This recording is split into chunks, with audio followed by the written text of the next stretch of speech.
Alma maligna. Ouvindo os episódios alguns dias atrás, me lembrei de uma história da minha família que tem pouco menos de um século. A minha família, desde sempre, foi bastante religiosa. Aliás, tenho até parentes que dedicam suas vidas às funções eclesiásticas. Esse caso aconteceu com a minha bisavó por parte de mãe e a sua irmã.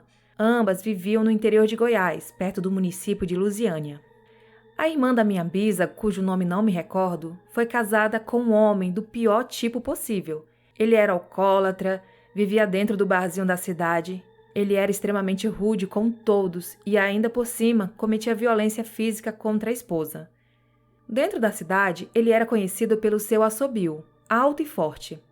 Os moradores sabiam que ele estava nas ruas só de o ouvir assobiando.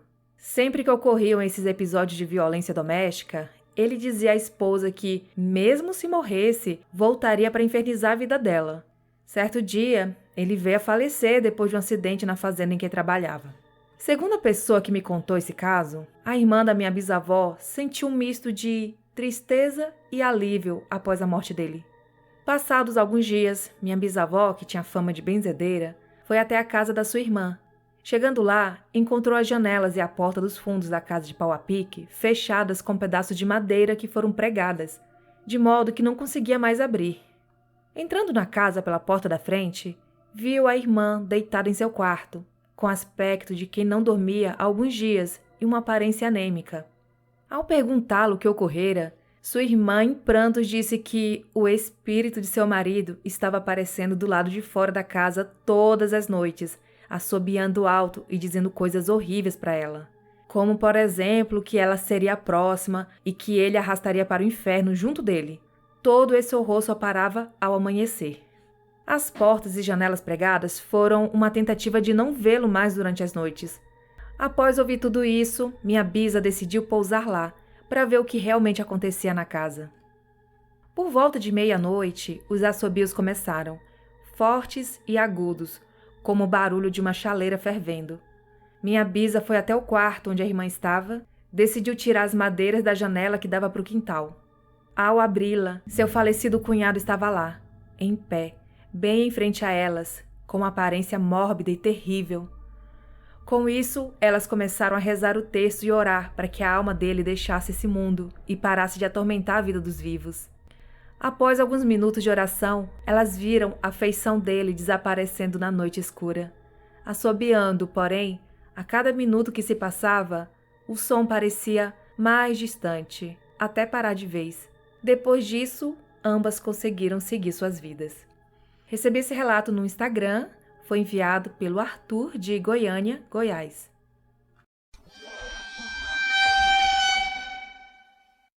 Coisas estranhas na casa. Olá, já escrevi anteriormente. Sou Solange.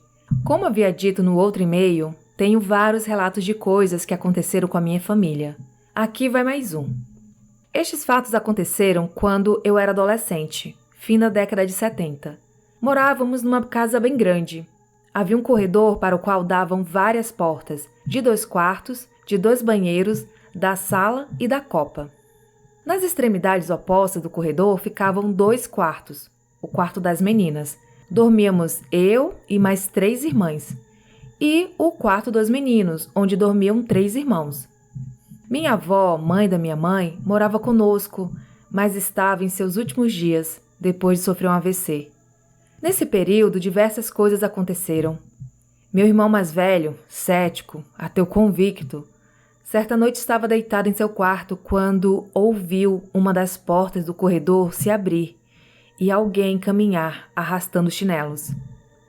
Esse alguém abriu a porta do quarto e dava para ouvir o barulho de arrastar de chinelos.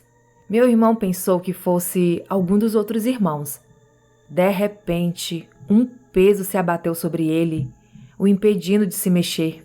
Ele começou a se sentir sufocado, imóvel, desesperado. Chamava meus irmãos, pedindo para parar com a brincadeira, mas o peso mal o deixava falar. De repente, ele clamou por Deus. Quando ele falou, "Meu Deus", o peso parou na hora. Ele conseguiu se sentar e viu que não tinha ninguém ali. Outras coisas que aconteceram ali foi que, Minhas tias, irmãs de minha mãe, estavam se revezando nos cuidados com a minha avó e ouviam barulhos durante a noite, de móveis arrastando, máquina de costura funcionando, barulho de velocípede no quintal, como se alguma criança estivesse descendo o corredor no brinquedo. Minha mãe conta que tudo começou quando a minha avó ainda estava no hospital e ouviu alguém do lado de fora do quarto, tipo, limpando a garganta, igualzinho meu avô, pai dela, fazia. Chegou a ver uma sombra com os pés por baixo da porta. Abriu e não havia ninguém, pois era madrugada e o hospital estava vazio e silencioso. Tudo parou quando a minha avó faleceu. Tenho mais relatos e vou mandar em outro e-mail. Esse relato foi enviado no e-mail pela Sol e pode enviar todos os relatos que você tiver, Sol. Obrigada.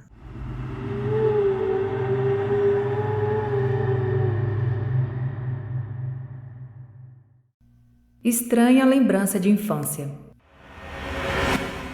Eu morava em uma ladeira em São Vicente, lá pela década de 60, e a minha casa fazia divisa com uma quitanda que ficava de frente para a avenida. O dono, que já não lembro mais o nome, estocava bananas em um depósito bem ao lado da minha casa, e aquele cheiro ficou bem nítido em minha memória. E as memórias olfativas são muito importantes em nossas vidas. Um perfume típico de alguém querido que já se foi, o cheiro de bolacha de uma fábrica onde minha esposa morava, ela nunca se esqueceu.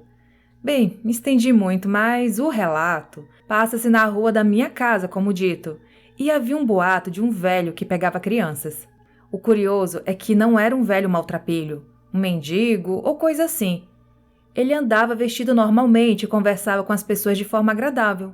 Mas por que ele era mau? Bem, não falei como ele era chamado, o que é mais estranho ainda. O chamavam de Seu Guaraná. Eu não entendia por que esse nome tão esdrúxulo para uma pessoa possuir e até hoje, para mim, é um mistério. Eu tinha um amigo na casa ao lado, o chamavam de Luizinho. A casa era interessante, pois o terreno era baixo, então do meu quintal eu vislumbrava a casa toda.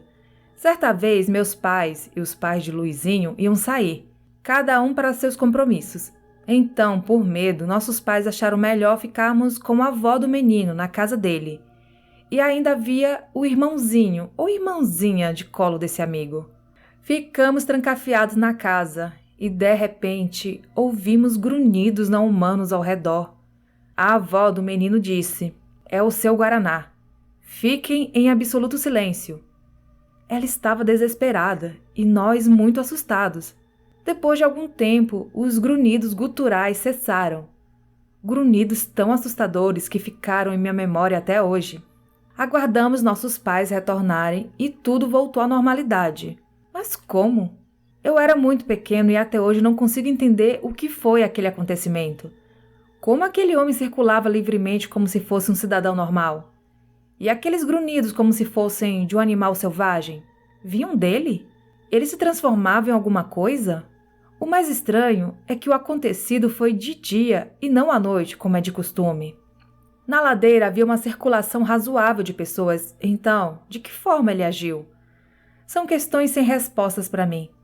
Meus pais não estão mais nesse plano, portanto, essa história ficará como um grande enigma para o resto da minha existência.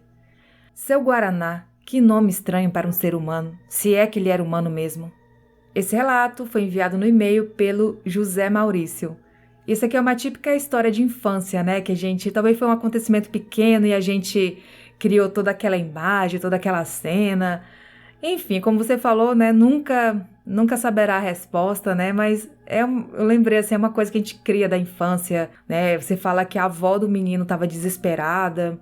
Será que não foi algum animal, alguma coisa que teve esse barulho e ela quis levar essa história pro lado do Seu Guaraná? Não sei, né? Mas é interessante. Eu lembrei também da minha infância, algumas histórias assim, que eu lembro, né? Mas eu falei, gente, não é possível, sabe? Deu até lembrar de bichos, alguma coisa, mas eu tenho certeza que era coisa da minha cabeça.